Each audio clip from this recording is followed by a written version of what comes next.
여러분, 환영합니다. 오늘의 해설 시간입니다. 요즘 시장 돌아가는 거 보면 정말 이상하다는 생각 안 드시나요? 한쪽에서는 AI 모멘텀 때문에 자산 가격이 그야말로 미친 듯이 치솟고 있는데 그 이면을 들여다보면 경제 펀더멘탈은 서서히 하지만 확실하게 무너지고 있거든요.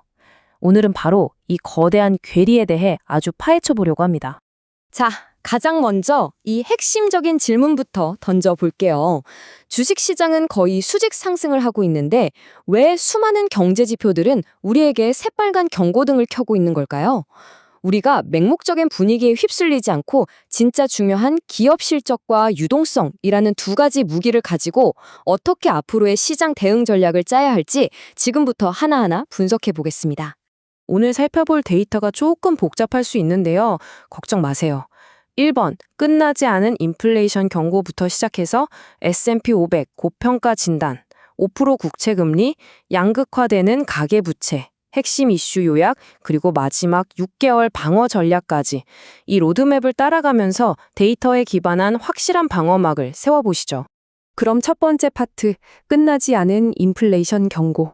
끈적한 CPI와 PPI 데이터부터 살펴보겠습니다. 솔직히 지금 시장이 제일 외면하고 싶어하는 문제죠? 인플레이션, 이거 절대 안 끝났습니다. 마치 영화에 나오는 좀비 같아요. 죽은 줄 알았는데 계속 살아나서 시장의 변동성을 압박하고 있거든요. 기저효과 때문에 통계상으로는 물가가 잡히는 것처럼 보일 수 있죠.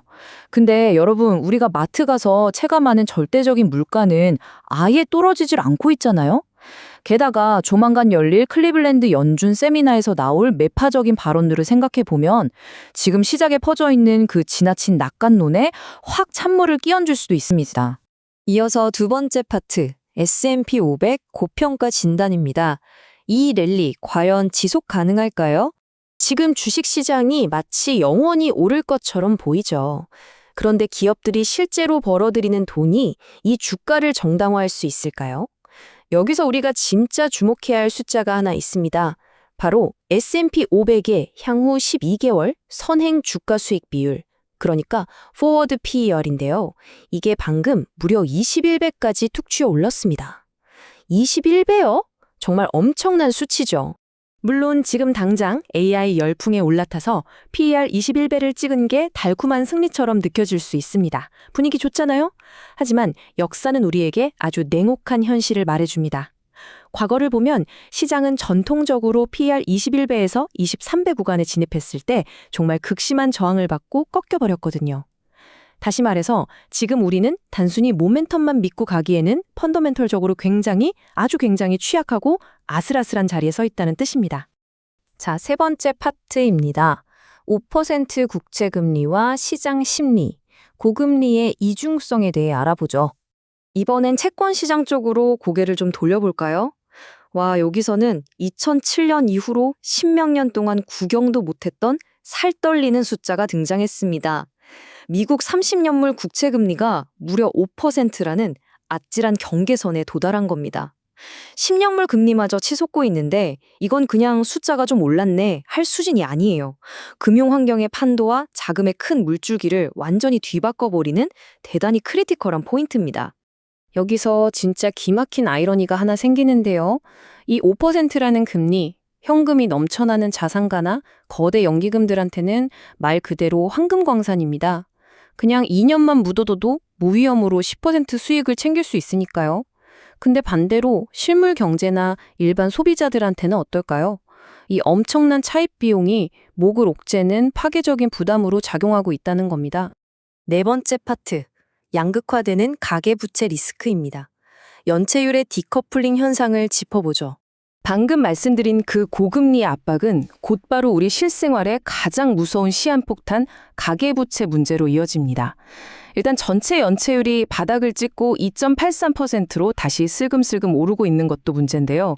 더 심각한 건 극단적으로 찢어지는 디커플링 현상입니다. 자, 연령대가 높은 분들이 가진 모기지나 자동차 대출 연체율은 놀랍게도 안정적이에요. 오히려 줄어들기도 하죠. 그런데 반대로 청년층과 직결된 학자금 대출이나 신용카드 연체율은 어떨까요? 무려 10%를 훌쩍 넘어섰습니다. 정말 폭력적일 만큼 극명한 대비 아닙니까? 이게 진짜로 의미하는 게 뭔지 아시나요? 젊은 세대들이 인생의 출발선에서부터 아예 구조적인 빚더미에 부실 상태에 빠지고 있다는 겁니다. 고령층의 자산은 튼튼한데 취약계층은 완전히 무너져 내리는 이 심각한 부의 디커플링. 이건 주식 같은 최상위 자산 시장이 잠깐 조정받는다고 해결될 문제가 아닙니다. 우리 경제 밑바닥의 가계부채 질이 완전히 아주 근본적으로 썩어가고 있다는 경고음입니다. 5번째 파트는 핵심 경제 이슈 요약입니다. 거시경제 매트릭스를 통해 상황을 정리해보죠. 지금까지 쏟아진 이 상충하는 신호들, 머리 아프시죠? 핵심만 딱 짚어서 정리해드릴게요. 지금 뉴스 틀면 미중 정상회담의 긍정적인 소식이나 AI 펀드 대박났다 이런 낙관적인 이야기들로 포장되어 있잖아요. 하지만 전문가들의 냉철한 시각으로 그 껍데기를 벗겨보면 이런 뉴스들은 펀더멘털의 진짜 위험을 아슬아슬하게 가리고 있는 눈속임일 뿐입니다. 진짜 무서운 거, 그리고 시장의 변동성을 계속 흔들 부정적인 진짜 요인은 바로 여전히 끈적거리는 인플레이션과 연준의 긴축기주의입니다. 이게 핵심이에요. 마지막 6번째 파트, 그래서 어떻게 할 것인가? 향후 6개월 포트폴리오 방어 전략과 유동성 흐름을 매핑해 보겠습니다. 자, 이런 치명적인 위험들 속에서 우리 소중한 포트폴리오 어떻게 지켜야 할까요? 이 타임라인을 잘 보셔야 합니다. 4월부터 은행 규제가 완화되면서 시장의 유동성이 조금씩 풀리기 시작했죠. 우리는 이 흐름이 6월까지 어떻게 이어지는지 정말 눈에 불을 켜고 추적해야 합니다. 그리고 나서 결정타는 7월입니다. 7월에 본격적인 기업 실적 발표가 시작되는데 과연 그 실적들이 지금의 PER 21배라는 그 거품 낀 밸류에이션을 진짜로 증명해낼 수 있을지 그걸 반드시 확인하고 넘어가야 합니다. 이러니까 금리 인상기 부채 리스크에 대비한 여러분의 방어 전략에서 가장 필요한 건 바로 인내심입니다. 제발 시장의 분위기나 AI 열풍에 맹목적으로 뛰어들지 마세요. 시장에 돈이 얼마나 풀리는지 유동성 수준 꼼꼼히 체크하시고요. 기업들이 진짜 돈을 잘 벌고 있는지 실적을 두 눈으로 확인하세요. 거시경제의 그 불안한 파도가 어느 정도 잔잔해질 때까지는 공격적인 투자는 잠시 접어두시는 게 100번 현명합니다. 그래서 이런 말이 있죠. 우리는 맹목적인 모멘텀이 아니라 기업 실적과 유동성을 바탕으로 시장을 평가해야 한다. 정말 뼈 때리는 말 아닙니까? 오늘 해설을 마무리하면서 여러분께 이 도발적인 질문을 하나 던지고 싶습니다. 여러분은 지금 당장 눈앞에서 번쩍이는 AI 모멘텀에 그냥 올라타시겠습니까?